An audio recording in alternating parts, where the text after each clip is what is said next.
பொது வாழ்க்கைக்குன்னு வந்தால் வெற்றி தோல்வி என்பது சகஜம். ஏற்ற இறக்கங்கள் இருக்கும், மேடு பள்ளங்கள் இருக்கும். அதுதான் அரசியல். இந்த பக்குவம் வேற யாரையும் விட நமக்கு தான் அதிகம்.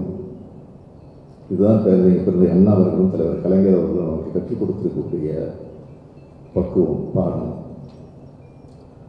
அதனால தான் மற்ற கட்சிகள் மாதிரி நம்ம எம்எல்ஏக்களை ரெசார்ட்டில் நட்சத்திர விடுதலை ஒழிச்சு வச்சு வைக்க வேண்டிய பயம் இல்லை. தோல்வியிலையும் நம்ம தைரியமாக தான் இருந்துகிட்டு இருக்கிறோம். என்னை பொறுத்த வரைக்கும் கடந்த 5 ஆண்டு காலம் கடுமையாக உழைச்சேன், உங்களையும் உழைக்க வச்சேன், என் சக்திக்கு மீறியும் உழைச்சேன், உங்களையும் ரெஸ்ட் இல்லாமல் உழைக்க வச்சேன். இதுவரை எந்த அரசு செஞ்சு தராத சாதனைகளை எல்லாம் நாங்கள் செஞ்சு கொடுத்தோம். கோடிக்கணக்கான மக்களுக்கு நேரடி பயன் தரக்கூடிய வகையில் நம்ம ஆட்சியை நடத்தணும். இது மக்களுக்கு நன்றாக தெரியும். இருந்தாலும் நம்ம ஆட்சி அமைக்க முடியல. இதுக்காக நான் யாரையும் சுட்டிக்காட்டி குறை சொல்ல விரும்பல. தோல்விக்கான காரணங்களை கழக நிர்வாகிகள் தொடங்கி பொதுமக்கள் வரை எல்லா விதமாகவும் பேசிட்டு இருக்கிறாங்க. ஒருத்தர் இன்னொருத்தரை குற்றம் சொல்றாங்க, அவர் இன்னொருத்தரை கை காட்டுறாரு. இப்படி மாற்றி மாற்றி குற்றம் சொல்லிக்கிட்டே இருந்தால் இதுக்கு ஒரு முடிவே இருக்காது. அப்போ இதுக்கு ஒரு யாரு தான் பொறுப்பு?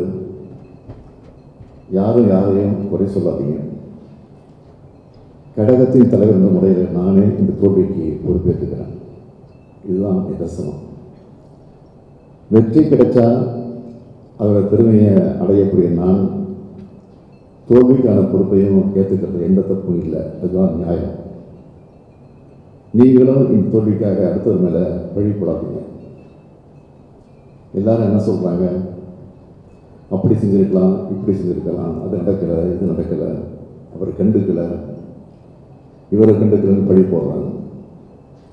தயவு செஞ்சு இனிமேல் அதை பண்ணாதீங்க. தோல்வியின் போது ஆதங்கத்தை கூட்டுவது இயல்பு தான். ஆனால் அது பழியாக இருக்கக்கூடாது. ஆய்வு செய்வது அவசியம்தான். ஆனால் அது அடுத்தவர் மீதான அவதூறாக இருக்கக்கூடாது. இந்த தேர்தல் முடிவுகளுக்கு பின்னால் சினிமா மழை இருக்குது என்பதை நாம் இருக்கல. சினிமா உருவாக்கின பிம்ப சிறையில் நிறைய மக்கள் சிக்கியிருக்காங்க. அந்த கட்சியுடைய தலைவர் அவர் சொன்ன சின்னம் இது 2 தவிர அந்த கட்சிக்கு வாக்களித்தவங்க அதை இதை பற்றியும் கவலைப்படலாம்.